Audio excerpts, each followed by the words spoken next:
Hello, and thank you for tuning in to a Trip Hacks DC live stream. It is Sunday, January 30th, and I am here with Megan from the Megan Daily, and we are going to be exploring Washington, D.C. So the theme of today's live stream is exploring Washington, D.C. with a New Yorker, because you might know that New Yorkers are notoriously difficult to impress. And so we'll walk around and see what Megan thinks about DC. I know you've been here for a few days already, and so you've explored a little bit already. We've worked on some video material, but this should be fun and interesting. So if you are watching this on the replay, go ahead and leave a comment and let me know if you found any of the things that we found on our exploration today interesting or exciting. And if you are joining us here live, go ahead and say hello in the chat, so that we know you're here, and let us know how warm or cold it is wherever you are tuned in the world, as it is yet another very cold day here in Washington, D.C., as you can probably tell from my hat, Megan's hat, and such. So let's go ahead and get started. I wanted to start here at the National Gallery of Art Sculpture Garden, and that is because this is one of the spots in Washington, D.C. where you can go ice skating. And I learned from one of the videos on the Megan Daily recently, where Megan was ice skating, that she is actually extremely good at it, which I am not. And so I asked her, how does one judge the quality of an ice skating rink? Because there are 4 ice skating rinks in DC. I think this one is probably the most famous of the 4. But is it the best? And how does one even know if they don't know anything about ice skating like me? Yeah, I think a lot of it, sorry, the cold weather makes my sinuses go crazy. I think that a lot of it has to do with what your purpose is for skating. So I used to competitively figure skate. So when I personally am looking for a skating rink, I'm looking for something that's Olympic size, or it's the same size as a hockey rink. This one looks a little small to me, so if I was going to practice my Olympic figure skating program, this probably isn't where I'd want to do it. But if you are just looking to have a really great fun time, this rink, to me, has all of the great qualifications. One of the things is there's a really great handrail that goes all the way around. So if you're like really scared and want to hold onto the wall the whole time, you can do that. That's not the case at all rinks, and sometimes they'll block part of the wall off in some rinks for private lessons, but it looks like here they're going to keep the center for that. So that's really great. And then the quality of the ice looks really, really good. It's not puddly, it's not too dry. If it's too puddly, when you fall, you end up in a puddle, and that's kind of gross. And if it's too dry, your skates can't get a really good grip. I don't know if you can see, but we have like the pro skaters. We have a figure skater and the hockey skaters, and they're leaving these really pretty marks on the ice. So that means the ice is a really good quality. So maybe I'll come back and skate. And so the reason why this is not Olympic size is because if you've been to the Sculpture Garden before, you know that in the summer, this is a fountain. So there's water shooting up in the air, and they used to do jazz in the garden on Friday nights, and you could go over here to the Pavilion Cafe and get your bottle of wine, and then you could sit around the fountain and listen to jazz. And so this is actually, right over here, this is actually the edge of the fountain. So this is as big as the rink can possibly be, because there's just not any more space over here. So I suppose for an Olympic size rink, you'd need a bunch of empty land that you could kind of plop it on top of. Yeah, it's hard to find good like public Olympic size rinks. So for anyone who doesn't know, I'm a New York City tour guide and content creator, and in New York we have a bunch of different skating rinks, and a lot of the really famous ones like Rockefeller Center and Woolman Rink and Central Park, those aren't Olympic size. They're actually much smaller. Because I did not know that. Yeah, similar to this one. They're kind of put into weird places. Rockefeller Center's rink is kind of a restaurant area that gets turned into a skating rink in the winter time. So they're a little bit smaller, but they're still great for having fun. All right, well, let's go ahead and say hello to everyone who is tuned in live here. We've got quite a few chats already that we have scrolled past in the first 5 minutes. So MF Cowboy, good to see you there. I know you were just in DC. Hope you had a good trip.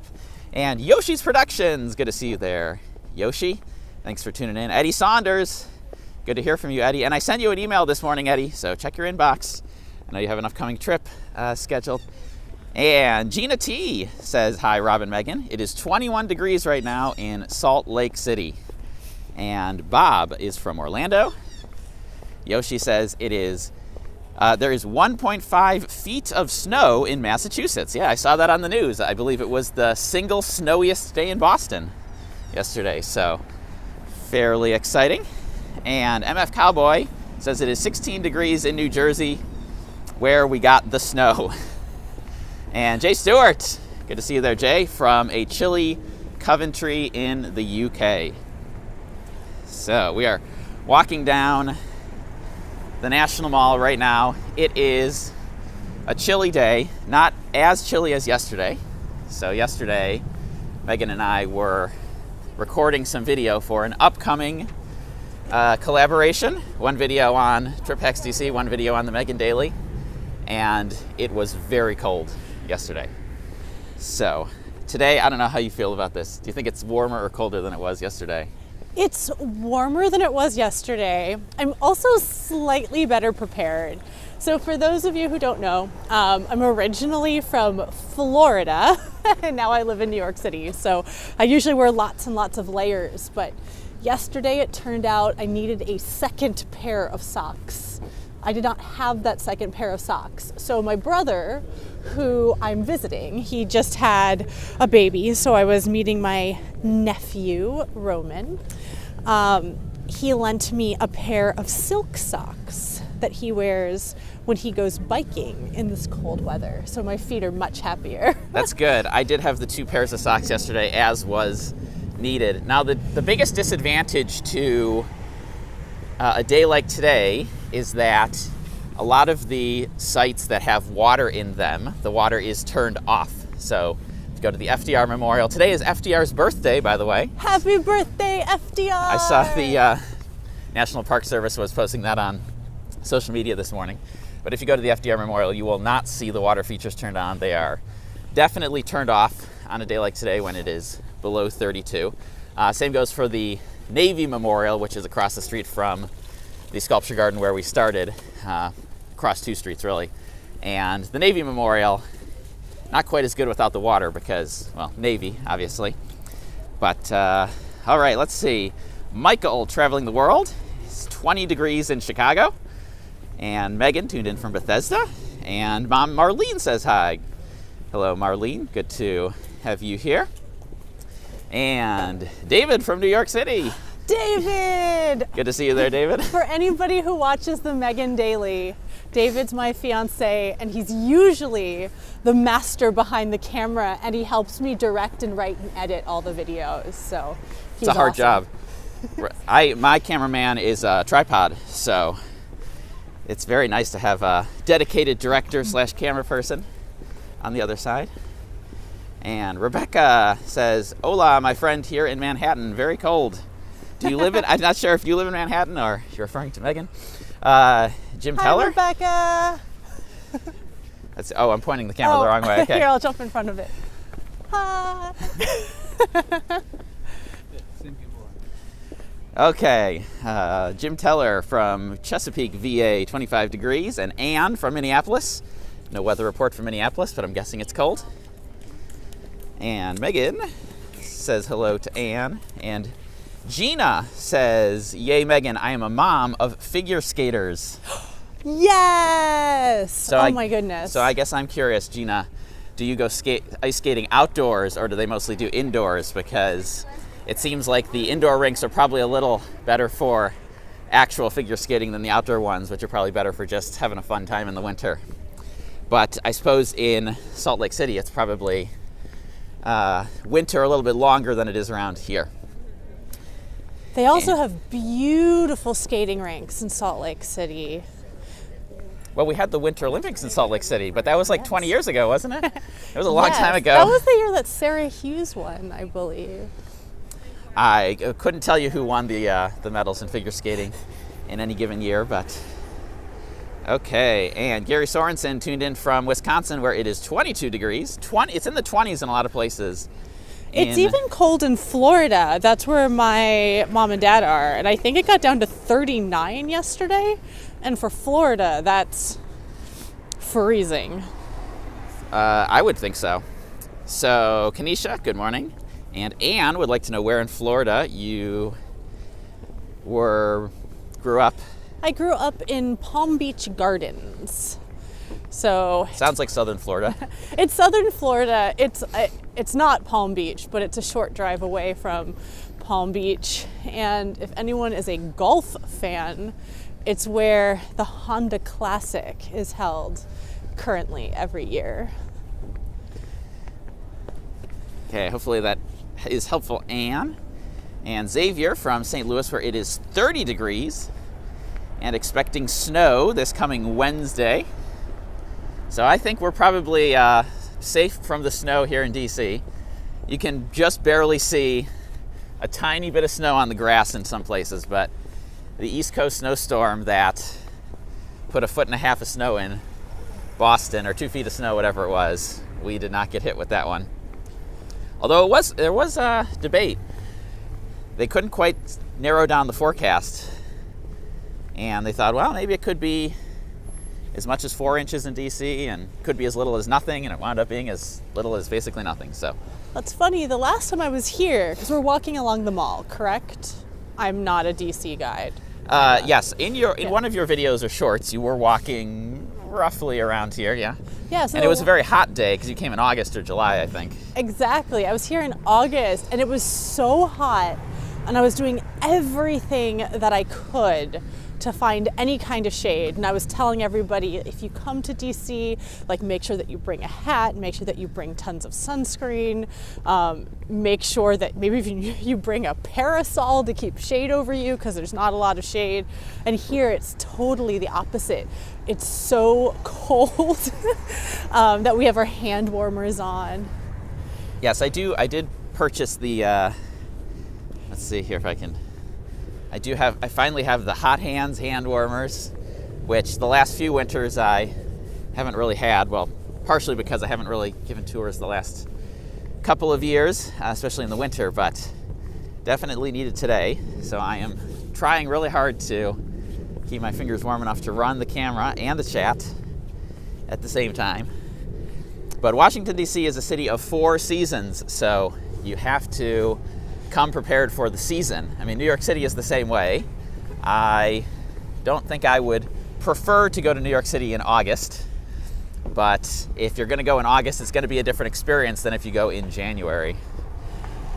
Now, can you tell me, with the Washington Monument, the last time I was here, you had to get tickets a couple days in advance, and they only had a very limited number of tickets. Is that still the same way? Yes. So if you want to go to the top of the Washington Monument, you need a ticket, and you get the ticket 1 day before the day that you go. So today is Sunday, and an hour and a half ago at 10 a.m., or an hour and 10 minutes ago at 10 a.m., they opened up the tickets for tomorrow, Monday. Monday at 10 a.m., they will open up the tickets for Tuesday. And so you do need a ticket. You cannot plan in advance, however. So if your trip is this upcoming weekend, it's not like you can go on there today and get your tickets for next weekend and be set. You have to set your alarm, log on. The important trip hack I have for getting Washington Monuments tickets is you get them from the website recreation.gov, which is used for a lot of national park and other government sites that require tickets. Create your recreation.gov account in advance if you don't already have one. Because otherwise, if you're fumbling around for creating an account, making up a password, and you're trying to do it all, and the tickets are gone in 2 minutes every day because there's so few of them, that you're going to miss your chance, and then you're going to be sad. So it's kind of like either ordering a cronut from Dominique Ansel Bakery or entering the Broadway lottery. I mean, do you need probably closer to the Broadway lottery? Do you need a ticket? A lottery ticket to get a cronut? I don't even know if I know what a cronut is. Cronuts are, there's a bakery in New York called Dominique Ansel Bakery, and it's a cross between a croissant and a donut. I think it was invented in 2013. Someone can correct me if I'm wrong. Yeah, if you've had a cronut in New York City, love it or hate it, leave a chat and let us know. Because I'm not familiar with the cronut, to be honest here. People went wild for the cronuts, and they started a cronut pre-order, and you just like couldn't get them. If you missed out in that first 3 seconds, you did not get a cronut. It was very sad. All right, I think we're behind on the chat again. Jimmy tuned in from Panama City, Florida, 55 and sunny. Not bad, not bad. Jealous. And Dave Wheeler, 50 degrees and sunny in California. And Rebecca, yes, good to see you there, Rebecca. Always tunes in to the live streams. And F says it is a very cold 17 degrees. That is quite cold. And Gina T skates indoors on the 2002 Olympic practice rinks. That's pretty cool. Whoa. In Salt Lake City. And Colin Schenfeld, 25 degrees in Omaha. And Christine from East Texas. And Kanisha, 49 degrees in Tampa. That sounds nice to me. So many Floridians. Yeah, they got that nice weather. Not tuned in from the cold like the rest of the world here. And Diane and Steph from Tamworth, England, where it is 7C. Oh, I can't do that conversion. I know, I can't do it in my head. And I can't do it on Google because the phone is being used for the live stream. That's why my good friend Jay Stewart always converts to Fahrenheit for me, because he knows I can't do it. And yes, Gina says, Megan, I could probably tell you all the medalists from all the years. Yes. And if you ever do Olympic trivia, Sarah Hughes, 2002. Ask her which Russian she wants to win the Olympics this year. Maybe she doesn't want a Russian. I just really want one of the Russians. Root for Team USA, or maybe you just root for whoever's the best. I don't know. Who does she think? I should say outside my league. Okay, Bob, 33 in Central Florida. Yikes. Almost dipping below freezing. And Megan says, Florida got so cold yesterday that the iguanas were falling from the trees. Yikes. Did that actually happen? I read about the possibility of that happening. I feel like that happens every year or every few years. And it's one of those like stories on the news that's kind of like, here's an oddball story that you might find interesting. I think I get more worried about temperatures in Florida falling and then the orange trees not producing. Because we need those oranges. Okay, Eddie Saunders says, my first ever trip to DC was in the middle of August and I was unprepared for the heat index, which is why Eddie has wised up and now comes in the spring when the weather is good. But the crowds are also big, so there's trade-offs. Can I ask a question as a DC newbie? What is that building? Oh, the one we just walked past. Yeah. This is the African American History and Culture Museum, the newest Smithsonian museum, in my opinion. One of the best Smithsonian museums, and currently one of only 2 Smithsonian sites that still requires a timed ticket. The other one is the National Zoo. Now, it's a little different from the Washington Monument. The tickets are available farther in advance, and I know I was just looking for February, and there's quite a few tickets available if you're coming in February. But that's probably because February is generally a very slow month in DC anyway. So, if you're coming in February, the good news is that you should be able to get tickets for things without too much trouble. Come March, I don't know, all bets are off. By the way, I am about to release the private tour schedule for March and April on February 1st, on Tuesday. So if you've been waiting for that, it is coming Tuesday morning. If you are a TripHacks DC insider, send me an email ASAP if you're coming in March or April so I can get you on the tour schedule early. That is one of the perks of being a TripHacks DC insider. So send me a message if you would like to get on the private tour schedule. And the Monumental Trivia Tour with Christine is also back. That is coming back in mid-March. I believe the first one is like March 16th. It's a Wednesday. It's going to run on Wednesdays in March and April with additional tour dates on Saturdays during the National Cherry Blossom Festival. So the Cherry Blossom Festival starts on March 20th and goes for about 3.5 weeks. And so there will be 4 additional Saturday tours. So that is a public tour. Christine leads that one. She is awesome. So that is currently bookable on the website. I do want to say as well, like, I am a licensed New York City tour guide. I feel like I know how to travel. But when Rob took me to the FDR Memorial yesterday, I learned so much, and there were so many little details that even if I had like read about it on Wikipedia ahead of time, I don't think I would have ever caught. So I'm just such a huge fan of taking tours wherever I go. I feel like a lot of people say that after they've taken the tour, kind of just like you did, where they say, I normally just kind of go places and wander around and look at stuff, and that's nice, you know, you can do that, but you miss a lot of the details when you do that, unless you're going to study it and learn in advance or get a degree in history, which I believe you have. I do have a degree in history. I mean, So- like ancient Roman history, so I don't know how much good that's going to do. Well, I don't know. Maybe there's some connections between ancient Rome and DC. There's some, but probably pretty loose. But you know, just even I had downloaded I think it was called a 10 cents or a $2 tour. I don't remember. It was like an app, and I was trying to find all the locations, and it was so difficult, and I was so sad that I hadn't actually booked a tour when I was here. And see, now I'm going to be annoying, just like I could probably be on a tour and ask what like every building is, because I don't know what they are. This is the U.S. Commerce Department headquarters. So I've been inside. Most of the building is very boring, government office building, cubicles, that sort of thing. But they have, the reason I was there is because I was attending an event at the Commerce Department Library, which is amazing. Like, you know, the Library of Congress is amazing, and that one's open to the public. The Commerce Department Library is not open to the public, but it was truly amazing architecture-wise, and just, I should have taken more photos of it because it was really cool. But that's why I was in there. Now, the reason why a visitor to DC would go to this building is because on the far end, all the way down at the other end, is the White House Visitor Center. So it's like a little museum for the White House, because you have not been able to go inside the White House for a long time now, for years, but you can go to the White House Visitor Center and take a peek at some of the things that are in there. All right, David says cronuts are delicious.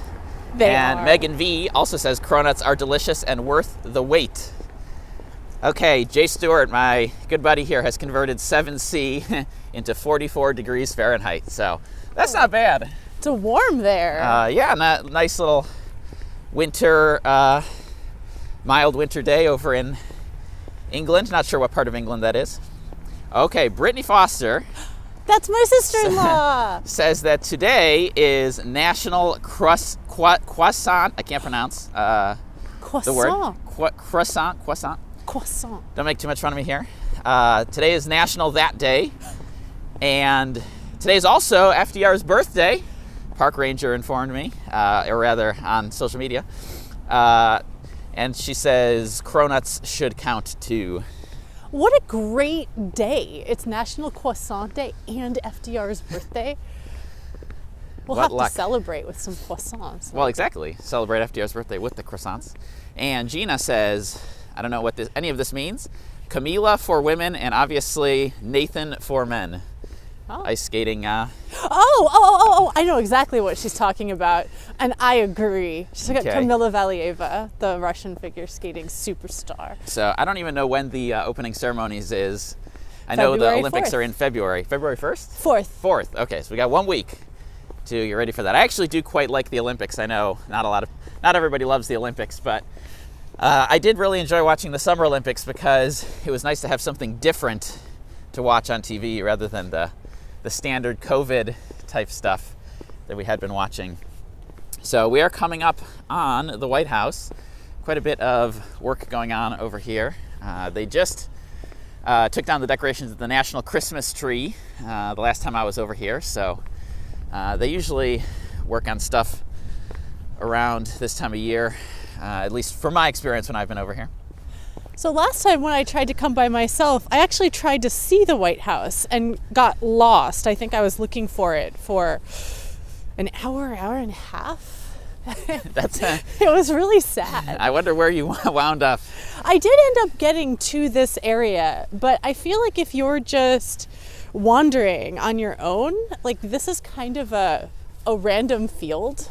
Yes, And it's it called the would- Ellipse, and it's a park. And in the summer, there's softball and kickball and team sports. But in the winter, yeah, it's just an empty field, just a bunch of grass.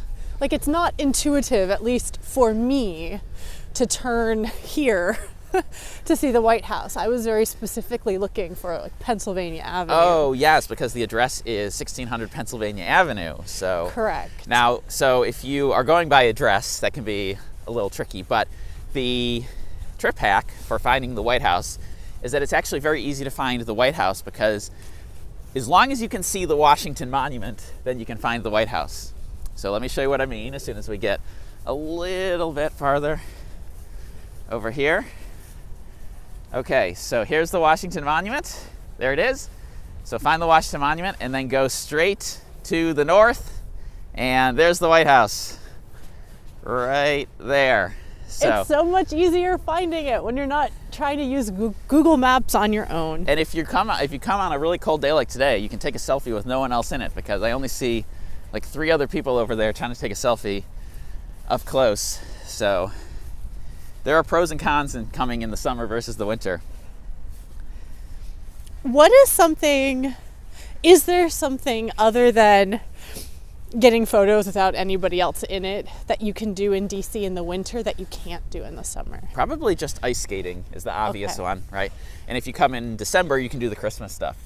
Oh, So this is similar to New York City, where if you come in December, or you basically come between Thanksgiving and the end of the year, you have lots of Christmas stuff that you can do. And then come January, all that stuff gets taken away, and it's kind of just like a gray, cold couple of months before springtime comes. now in New York, we have all of these like outdoor igloos, Uh-huh. which are basically clear tents, but we call them igloos to make them fancier, that we get in the winter time. Do you have that here? For restaurants, for eating? Yeah, it's sort of outdoor dining. So last year there were.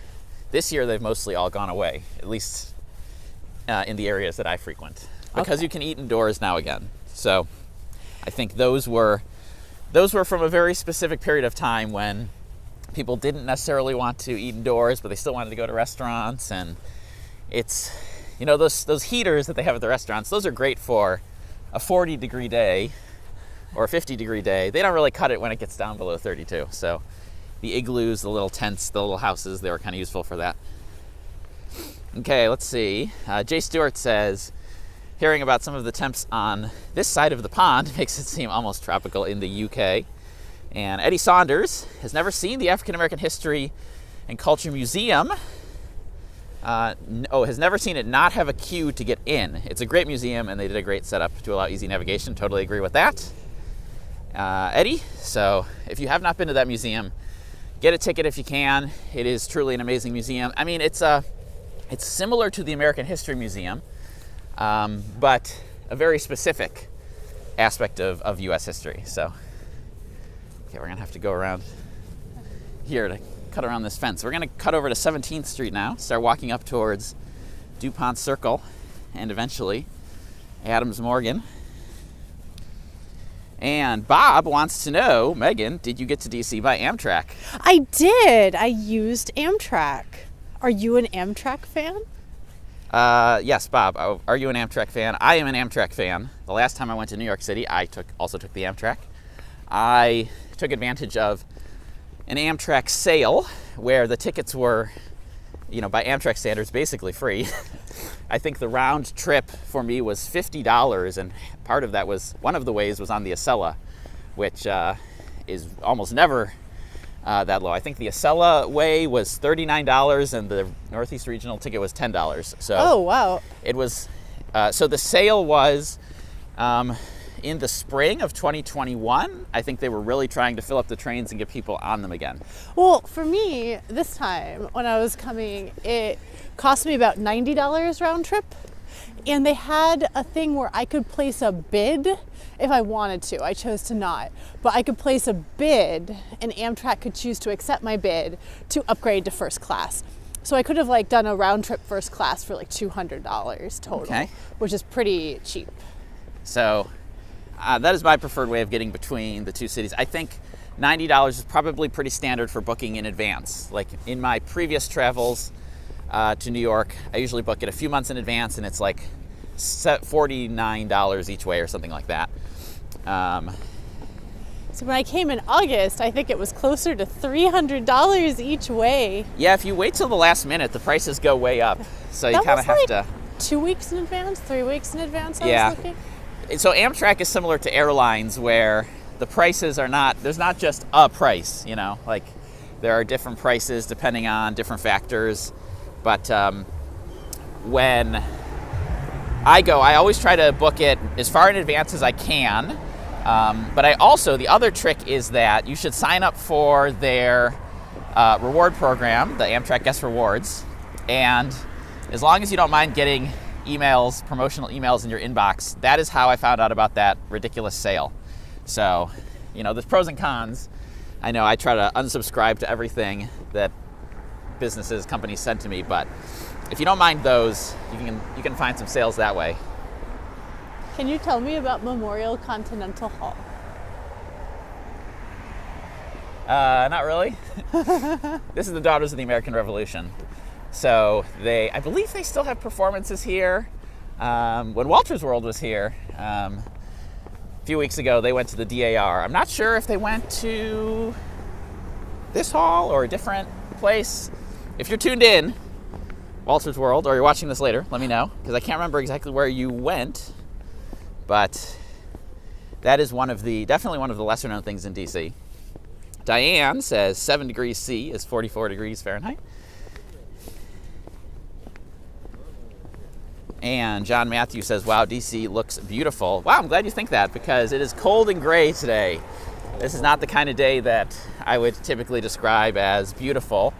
That would be spring. That would be when the cherry blossoms are in full bloom. That is when DC is truly beautiful. But I'm glad you think it regardless. And Gina T likes your description of the ellipse as a random field. I'm not a DC tour guide. I know it's so funny because I feel so confident with everything New York. I'm like, yeah, I'm an expert. And I get to DC and I can't figure out how the subway works. I don't know what any of the neighborhoods are. Well, I think it's a good reminder that you should research the places you go, and you should, when you're doing your research, when you're finding content written by travelers, they're going to have different perspectives from people who live in the place. And it's not necessarily bad or wrong, it's just different. So the video I posted last Sunday, if you haven't seen it yet, you can go down to the video archives and look at that. But it's, you know, who gives better travel advice, locals or tourists? And I'll give you the teaser. The teaser is they both do depending on the subject. So travelers give better advice on hotels, locals give better advice on restaurants. And so I would give you terrible advice about New York City restaurants, because I've been to like less than 10 out of thousands of them, right? But I could probably I could at least tell you about my experiences in the hotels I've stayed at, because when I go to New York, I stay in a hotel. I've stayed in more hotels in New York than I've stayed in DC, because why would I stay in a hotel here when I live here? So it's different perspectives. I feel like the only kind of great, I don't know if it's great advice, but the hotel advice that I can give as a tour guide in New York is I feel that the most important thing, at least for me in New York, is the location. Like, you really want for me, I'm curious if anyone else has an opinion, but for me, I want a centralized location because I can get anywhere in New York that I want from a place like Times Square. I hear a lot of people giving the advice saying, don't stay in Times Square. It's not where the locals are, but you want to stay in Times Square so that you can get all over the place. And I'd recommend, but I've not stayed in any of the hotels, so. I agree. Location, what locals can't tell you about is location. And I'm very similar with my hotel advice for DC is my advice is if it's your first time, stay downtown, stay around here, around the White House area, because you will be able to get to all of the things quite easily. Now, if it's your second time or it's your third time, maybe you'll choose to stay in a different area. Maybe you'll stay by the wharf, or maybe you'll stay near Dupont Circle, because you can kind of hone in on something different on that second or third trip. And that's what I did with New York City. So my first few times I stayed in Midtown, because when you're in Midtown, you can pretty much get anywhere else that you want to go. But on my most recent trip, I stayed in Lower Manhattan, and I don't even think I went to Midtown on that whole trip. So I didn't go to Central Park, or I think like Greenwich Village was probably the farthest north I went, because there's so much just in that lower part of Manhattan that a weekend trip, you still don't even do everything in that one little area. So that's my advice as well. And Matt has a question for Megan. What are your favorite buildings architecturally in DC? In DC? Yeah. That's a question for me? Yeah, from walking around and exploring, what have you liked? Well, it's such a standard answer. I mean, the Capitol building is just so stunning. And then you'll have to remind me the name of the building right across from the Capitol building. It has like a kind of a fountain that looks like there's mermen in front of it. The Library of Congress, The right? Library of Congress. Yeah. I think that those are really, really beautiful. Well, the Capitol is based on St. Peter's Basilica and St. Paul's in London, I think. I mean, it's based on historically very beautiful buildings. So Right. it probably ought to look really beautiful. If that's not one of the best, then I feel like we're doing something wrong.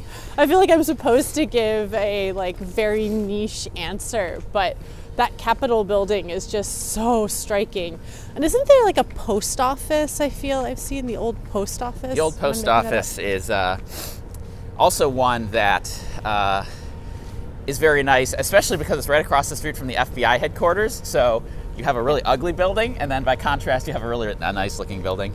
Eddie Saunders, thank you for the super chat, my friend. Very much appreciated. Thank you for tuning in today. Glad you were able to make it. And we will have a short extended walk afterwards too for TripX DC Insiders. Hopefully you'll be able to tune in for that too, Eddie.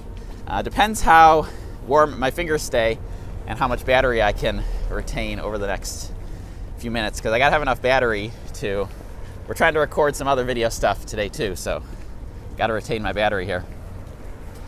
And let's see, Bob is a big Amtrak fan, especially for DC, New York City, and Boston. Yes. And Evan takes the bus to New York, costs $30. So I just read that Bolt bus is gone. They're out of business now, I think. So I don't really ride the bus, but I like that it is an option, because the more choices that we have, the more competition there is, you can get better deals. So always sad to see one go, even if it's not one that I ever personally used. I think that David took the bus up to Boston from New York on Thanksgiving, and he said that the bus was really, really nice. Okay. If he's still watching, maybe he could let us know Yes, how that. David, let us know about the bus to Boston. There's so many different bus companies. There's a new one that just started in DC that goes between DC and New York, and it's like a luxury bus with like really ridiculous looking luxury seats that, it's a premium price, right? So you'll pay more than on the train. And so the question is it worth riding a bus with really nice seats instead of riding the train? And Jay wants to know, how long does the journey from New York to DC on the Amtrak take? I think 3.5 hours, right? It took me, I took the Acela. Okay. I took the Acela, and it actually, it was supposed to take under 3 hours, but my train got a little delayed.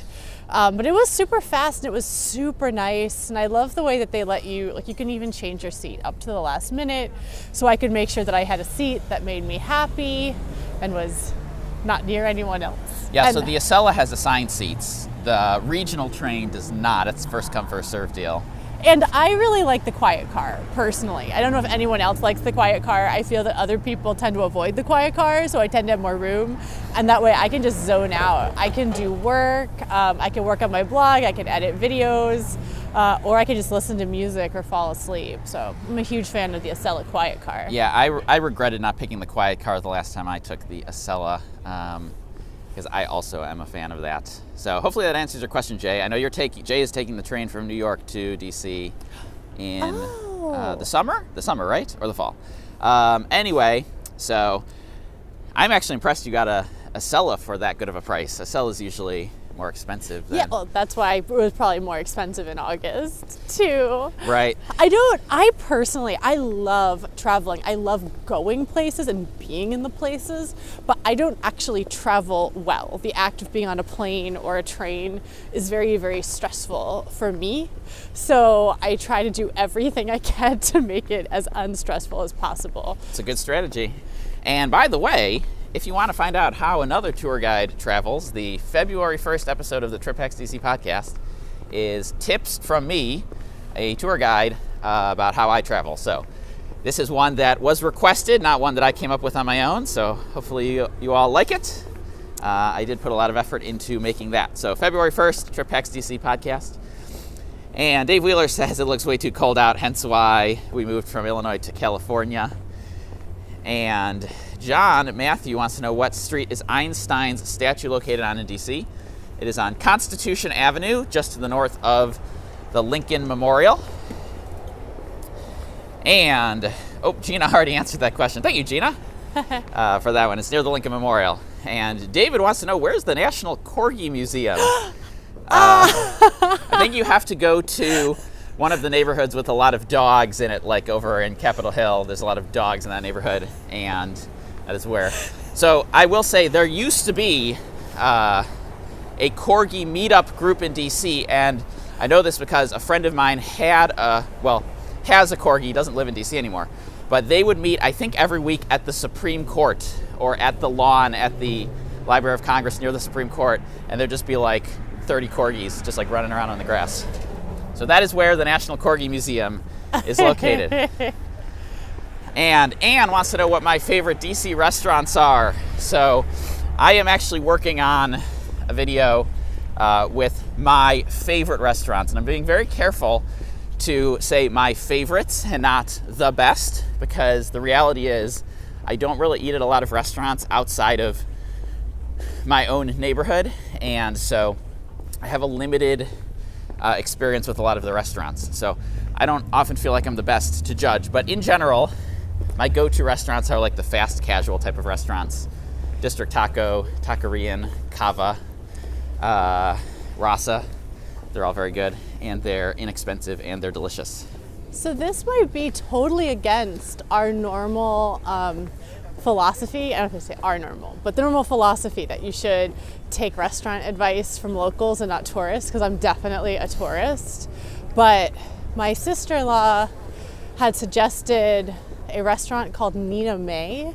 I've heard of it. When I came in August, and it was some of the most phenomenal food that I've ever tasted. And I feel like being a New Yorker and having access to all of that food and having traveled to places like France and Italy, I can at least assure you that that food is delicious. I can't compare it to other restaurants in DC specifically, but I still dream of that meal. It was so wonderful. Yeah, that's a place where I have not been, but I've heard that review of it many times. So I think if you're traveling to DC, you're only going to be here for a week, right? At most. Most people don't spend more than a week.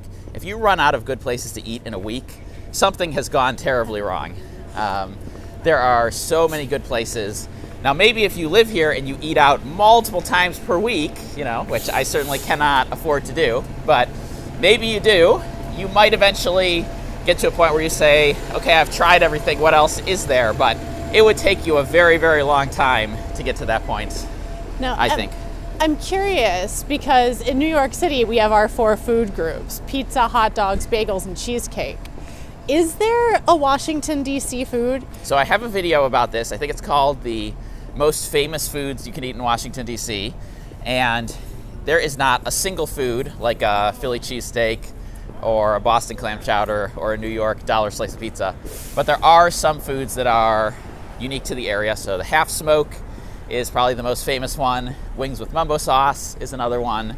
You can get Ethiopian food, Salvadorian food, which I'm sure there are Ethiopian and Salvadorian restaurants in New York City. But for many people who come to DC from parts of the country where they don't have food of that from that part of the world, it's a brand new experience, and so that can be pretty cool. All right, Gary Sorensen says his niece really likes the building we were near, the old executive building. That building is, a lot of people like it now. It was not beloved when it first opened, so that's a story that other tour guides can tell much better than I can. And yes, Evan Cortez, I just saw an article about this, that Bolt Bus, they decided to pull the plug. I guess it had been suspended due to COVID, and they said it's on pause, we'll bring it back eventually, and then they finally said, yeah, we're done. And Dave Wheeler thinks I should do an updated Cheap Eats video. I'm working on it. It's hard for me to do food videos because I have to actually go to the places and like get the food and get footage of me eating the food. So I'm working on it, but and how is the indoor dining? You briefly mentioned it. Are like the restaurants open? Are there still places that aren't open? If you mentioned fast casual, and I know in New York, a lot of the fast casual restaurants are open, but you can't sit down in the restaurant and eat. They've closed off their seats. Most places are open and you can eat inside. Now, for like a fast casual restaurant, there has to be a spot to sit, right? And if it's really busy, there might not be a spot to sit. For like a sit-down restaurant where you're gonna have a server and all that, you wanna make sure you have a reservation, because it would be very sad to show up to a restaurant and then they're completely booked up for the night and you can't get in. Like for Nina May, for example, you definitely need a reservation for a place like that. But yeah, as long as there's space, you can get your food and eat inside. So we just walked past a Potbelly a few blocks back. Not sure if you saw that, but there were people eating inside. So that's kind of like the type of fast casual place I think You have a Paul. We had a Paul in Florida, and these are all over France, the French bakeries and cafes. I think I do remember seeing one of these when I was in France many years ago. It's so good. I mean, it's not necessarily the same as like sitting down in a brasserie, but I recall from the Florida ones, it definitely like scratched that itch if you wanted to feel like you were in Paris. Okay. I don't go to Paul too often, but that's good to know. All right, David says the intercity buses are getting better. Less catching fire on the highways these days. It's good to know. I don't really know much about buses, but I did personally have a very negative megabus experience. Oh gosh, this is probably like 10, 12 years ago. Not with the bus catching on fire, but being stuck on the side of a highway in the middle of nowhere for an extended period of time. So yeah, be careful with the buses. And Jay Stewart is coming in August, but no details on the journey yet. Got plenty of time to keep working on that, Jay. And Dave Wheeler is going to take a day trip to Philly when we're there in September.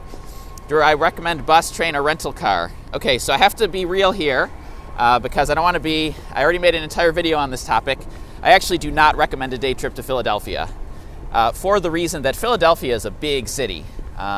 So I don't recommend a day trip to Philadelphia, New York City, Williamsburg, because the cities are too big and there's too much to do. And if you only go for a day, you're kind of just teasing yourself.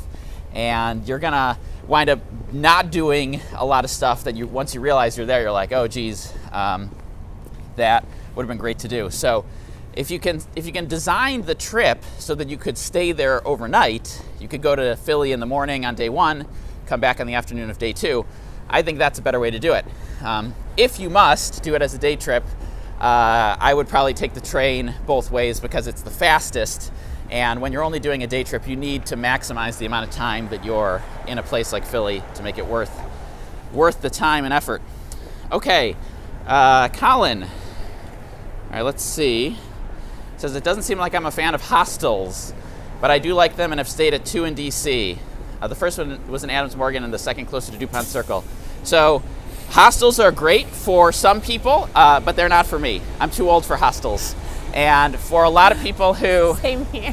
I'm not a good budget traveler. And so for a lot of people who come to DC and who ask for recommendations, they're traveling with a family, and I think hostels are very much a solo travel thing. So like if you're a solo traveler, a hostel can be great. because it's affordable, and you know, the locations are usually a little bit more off the beaten path. I know I do watch a bit of YouTube, and I've seen like the traveling couples will sometimes stay at hostels, but I feel like once you have kids involved, it's just not an option anymore. And so since so many people who watch TripHacks DC and who come to DC and come on the TripHacks DC tour are families with kids, that is why it is just the easiest to recommend hotels, because you know it's going to work, right? If you stay at the Hyatt Place or you stay at the Hilton Garden or wherever, you know what you're going to get. There's really not going to be any surprises. Whereas with hostels and Airbnb, you're never really quite sure what you're going to get until you arrive. And for some people, that's fine. But for others, it can be a little dicey. All right, John wants to know how much is DC to New York on Amtrak. So Megan said her trip was $90 round trip. This time, $300 round trip the last time. So that's a big range. But that was on Acela. And this time I knew that I was coming. So I did a little bit, maybe booked it a month in advance. I didn't wait that long when I booked it in August. It was just a much more popular time to be traveling. So I could kind of tell that Amtrak was struggling to get people. All of the trains this time were 40% full or less, where when I came in August, they were often like 90% full. So I think it just depends on a lot of stuff. Yeah, and also that's Acela, so you can also take the Northeast Regional train, which the Acela I think is supposed to take 3 hours between the two cities. The regional train takes 3.5 hours because it makes more stops. For a lot of people, 30 extra minutes is not the end of the world, though the Acela is very nice, I will say that. So I would probably say, if you're just trying to make a very generic budget, like you haven't booked anything, I would probably budget $150 for the train, just in case. Kanisha wants me to do a video with restaurant recommendations and also what to order. I'm working on food content. It's just really hard for me. We have some food content coming. I know, we have some food content coming. Megan and I are working on some food content. And Evan Cortez says, Ben's Chili Bowl half smoke. Yeah, that's the most famous DC food. And Eddie Saunders loves Paul. We try to visit at least once each trip for breakfast. I had no idea I liked Paul so much, Eddie. Yes. I haven't been to Paul in years. Maybe I should go back and try it, because I might be missing something. Can you tell me about the different neighborhoods in DC? So, I don't really know any of them. There are over 100 different neighborhoods in DC. Whoa. And I mean, and it's just like New York City, where in Manhattan alone, there's dozens of different neighborhoods, right? And some are very big, like Harlem, and some are very tiny, like, I don't know, the East Village or like something. Like NoHo. There you go. North of Houston. And so there are a lot of different neighborhoods. Most visitors go to the standard neighborhoods around downtown, like where we're going now, because this is where the stuff is that you probably want to do when you're visiting. And I'm not necessarily saying that any neighborhood is not worth going to. It's just that a lot of the very residential neighborhoods, there's not really a lot of stuff for visitors to do. Like, there's not really a lot of sites per se. And so that's why I think a lot of people wind up staying around the downtown area, because that's where most of the sites are that you would want to see when you're here. I keep hearing about Adams Morgan. What makes Adams Morgan? It's historically the nightlife area. Okay. So if I were 10 years younger and wanted to go out on a Saturday night, that wouldn't be a bad choice for a neighborhood to go out and stay out late. But during the day, it's actually quite a nice neighborhood too, and different. You know, it takes a very different vibe during the day than it does at night, for obvious reasons. Okay, David says Philly has way, in all caps, too much to do in one day. So that is why I made that video. But I also feel it's similar to, and this happens a lot when people travel from a long distance. Like, I used to know someone who was a tour guide in London, and they said that it drove them bonkers when people would say, hey, I would like to do a day trip to Paris, right, from London. Because oh, no. How can you go to Paris for one day? Not even one day, because by the time you get the train in and you get settled and out of the station, your day's already partially over. So, but I also understand, you feel like, wow, I've traveled all the way to Europe. I got to hit as many spots as I can. But you kind of wind up teasing yourself Okay, Jimmy asked about a day trip to Baltimore. That is a day trip I recommend because Baltimore is close. It's only about 1 hour away. And it's a smaller city. It's a smaller city than Philadelphia, so I have you could do more in a day. I have a lot of relatives who live in and around Baltimore, and they'll come in to visit my brother and sister-in-law just for the day, and they'll just hang out and then go back. I used to visit some friends who lived in Baltimore, and we would go to Orioles games, and so that's something you could do. You know, I could leave DC at 4 in the afternoon, meet them at the bar at 5 for happy hour, go to the Orioles game, and then I could be back home, you know, by midnight. So Baltimore's a much easier day trip. Now, Philadelphia is what, an hour and a half, 2 hours away? How far away is Philly? I think it takes 1.5 hours on the train to get to Philly. Okay. It's about halfway to New York City. Okay, and Bob says if you buy train tickets more than 2 to 3 weeks in advance, you can get as low as $30 one way on the regional train. That's a good deal in my opinion. And Eddie says if anyone is wanting to do Amtrak travel, they should check out Walter's World video on Amtrak. I think I just saw that one and it was quite good. And B. Murad wants to know about the duck boat tours. Oh, the duck boat tours. The duck boats are no more. And they weren't even a COVID casualty. They were gone before COVID. So duck boats, at least in DC, they're gone. What happened? So you might remember there was a very, very tragic duck boat incident in Missouri, I think, years ago, where I think some people died. And my understanding is that insurance companies didn't want to insure the duck boats anymore.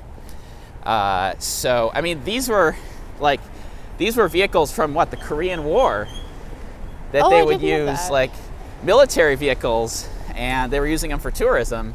So they were never really meant for what they were being used for. But I did always recommend the duck boat for families with kids because kids could, like, you know, get up in the front and quote unquote drive the boat, and they kind of like that. But yeah, my family and I used to always do the duck boat tours, and I think I definitely drove the duck boat at some point in time, and we got like those fun little duck whistles.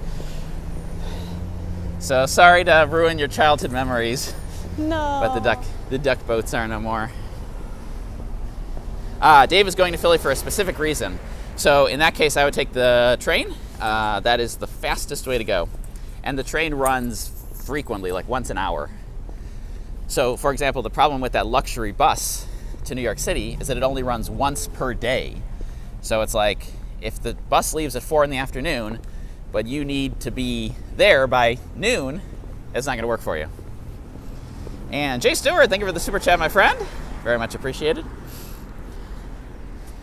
All right, Ann says the duck boat tragedy was Philly. Maybe there was multiple of them. I thought the one that was the really terrible one was like on a lake in Missouri or somewhere in the middle of the country. I don't remember. Bob's asking a question that I'm sure you have an opinion about. Yes. What do you think of the DC Metro compared to the New York City subway? I do have an opinion about this. Okay, so to be fair, I've only been riding the subway on the weekend here in DC, but I would actually argue that the weekend trains in DC are worse than the weekend trains in New York. I spent 34 minutes just waiting for trains today. 34 minutes. I was maybe on a train for 10 minutes total, but I had to wait 24 minutes for the first train to arrive, and then I transferred and I had to wait 10 minutes for the next train to arrive. And this, I believe, Rob can correct me if I'm wrong or elaborate, is because there's only 2 tracks. There's a track that goes, what is it, like north and south? No, yeah, I don't know how to describe it. There's only 2 tracks, and one train goes to one direction, the other train goes the other direction, and if they're doing repairs in one direction, both trains have to share the same track. And that's really, really slow and inconvenient. Where in New York, you usually have an express train or other lines that are similar that the trains can get rerouted to. Now, to be fair, I know New York City subway system really, really well. So if I got to my train stop and it said it was going to be 24 minutes, I would know where the other train stops were, and I could run and walk and alter my plans, where I don't know that about the DC trains. Okay, so that's Megan's opinion. And I will say you got hit with a double whammy. So 2 things happening. One is that there's single tracking on the orange and silver and blue lines this weekend. The second is that there was an incident months ago on the blue line. A train derailed. Now, when I say this, I mean like the wheel like just barely came off the track, and no one was injured. You know, it barely made the news outside of DC, but it resulted in them finding some kind of problem with the 7000 series trains, which are the new looking ones, you know, what we used to call the new train. And so they pulled all the new 7000 series trains out of service, and it's been months now like that. And so all the service is being run on the old trains, and for that reason, you just don't have enough trains to run a frequent enough service. That's a double whammy. I am going to say something really nice, though, about the DC trains, where they do beat New York City trains. They are very clean. They're very clean, and I don't know how to say this in like a very correct way, but I saw a lot less homeless people on the trains. Right now in New York, you'll run into them on like every train car. So, okay. Gary Sorensen is confirming I think I was right. It was Branson, Missouri was where there was the Ducks accident. And Evan Cortez mentioning the quote-unquote derailment, which again was, when you hear train derailed, you think the worst. You think it like flew off the track and burst into a fireball. That's not what happened. And Gina T says metro waits are worse now than in the past. So yes, this is a unique winter 2021-2022 phenomenon. And Eddie Saunders prefers the DC Metro because it's color-coded like the London Underground. That is, I think, helpful. I find the train naming scheme in New York to be confusing for first-timers. Especially since you think that they're color-coded. Yeah, the map is color-coded, but the lines are not done by color. And Kanisha suggests that you get Metro alerts sent to your phone or email. And I don't usually use the alerts by email, but I do use the Metro Hero app, which I do find quite helpful.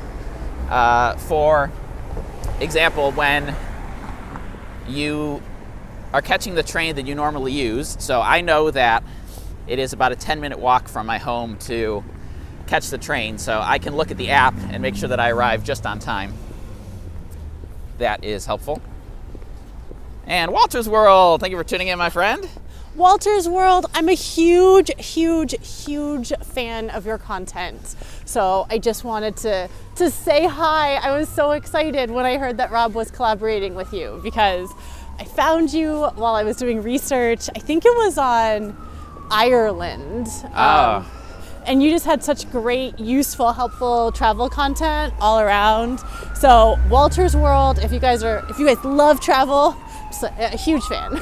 Yes, I'm sure everyone who's watching this is already subscribed to Walter's World, because in my YouTube analytics, when you look under people who watch your channel also watch, Walter's World is always the first one. Whoa!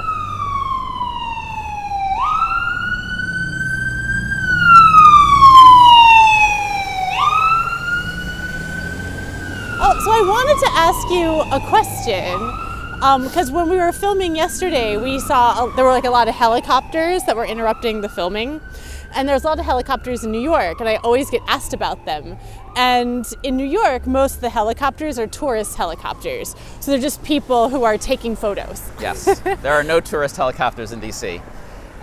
So most helicopters in DC are military, mostly the Marine helicopter, and they fly over the tidal basin. Joint Base Anacostia, I believe, if anyone works at Joint Base Anacostia, please chime in, has many takeoffs and landings of helicopters over there, and then they fly over the Potomac River and Anacostia River. So there are a lot of military helicopters in DC, and it's very noisy, especially when you're on the tour route, especially by like the FDR Memorial, because they're all flying really low right near there.